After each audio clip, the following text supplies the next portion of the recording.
নমস্কাৰ সকলোকে স্বাগতম জনাইছো মোৰ ইউটিউব চেনেল JTM লাইব্ৰেৰীলৈ। আজি মই আপোনালোকৰ বাবে লৈ আহিছো পূৰণ কৰাৰ এটা সহজ নিয়ম, এটা ইউজফুল ট্ৰিক যেটো আপোনালোকে ইউজ কৰিব পাৰিব পূৰণ কৰাৰ ক্ষেত্ৰত। তো আহক আমি আৰম্ভ কৰোঁ।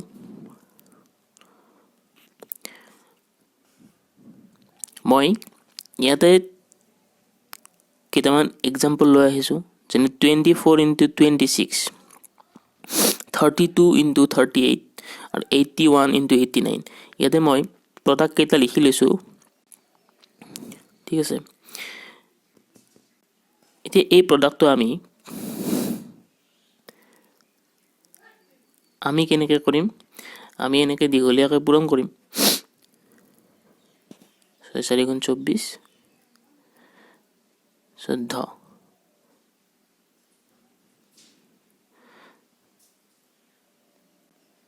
তো আমি এনেকৈ পূৰণ কৰি উলিয়াম, কিন্তু এনেকৈ পূৰণ নকৰাকৈ আমি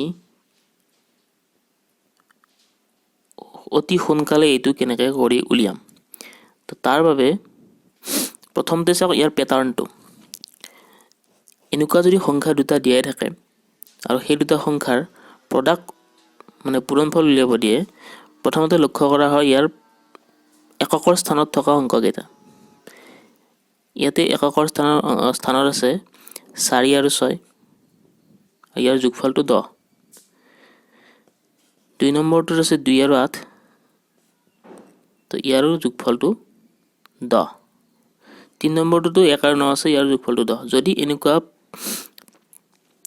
প্ৰডাক্ট উলিয়াব দিওঁতে প্ৰথম স্থানৰ অংককেইটাৰ যোগফল যদি 10 হয় আৰু দশকৰ স্থানত যিকেইটা অংক আছে সেইকেইটা যদি একে হয়, সেম একে হ'ব লাগিব, তেনেহ'লে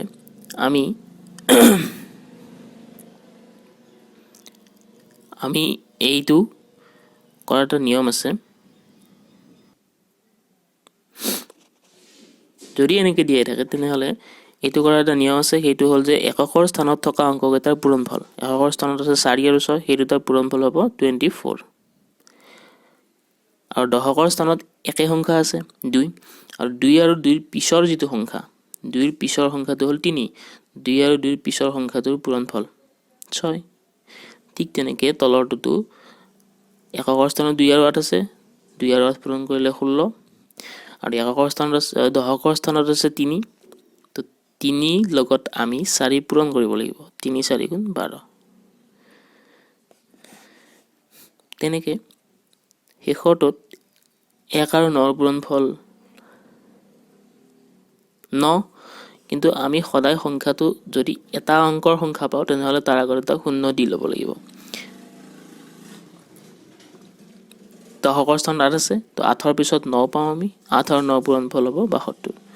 তো এনেকৈ আমি অতি সহজতে যিকোনো সংখ্যাৰ পূৰণফল উলিয়াব পাৰোঁ। নেক্সট,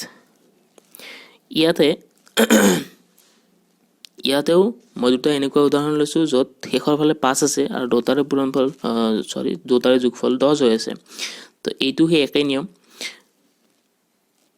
এককৰ স্থানত থকা 5 দুটা পূৰণ, তাৰ মানে 25। আৰু দশকৰ স্থানত 6 আছে, 6ৰ পিছৰ সংখ্যাটো 7, তো 6 পূৰণ 7 মানে 42। তো এই 42টো আমি ইয়াতে বহাই দিম, তো উত্তৰটো আমি পাই যাম। ঠিক তেনেকৈ 75 পূৰণ 75ত এককৰ স্থানত 5 আছে দুটা, তো 25 হ'ব, আৰু 7ৰ লগত 8 পূৰণ কৰিম 56 পাম। তো এইটোৱে হ'ল আজিৰ ট্ৰিক। যদি দুটা সংখ্যা দিয়াই থাকে আৰু দুটা সংখ্যাৰ এককৰ স্থানৰ অংককেইটাৰ যোগফল 10 হয় আৰু দশকৰ স্থানত একে অংক থাকে, তেনেহ'লে এই ট্ৰিকটো আপোনালোকে ব্যৱহাৰ কৰিব পাৰে। তো আজিলৈকে এইখিনি। আশা কৰোঁ আপোনালোকে ভিডিঅ'টো ভাল পাইছে। যদি ভিডিঅ'টো ভাল পাইছে তেনেহ'লে লাইক, কমেণ্ট আৰু শ্বেয়াৰ কৰিব, আৰু ভিডিঅ'টি ছাবস্ক্ৰাইব কৰিবলৈ নাপাহৰিব। ধন্যবাদ। জয় অসম।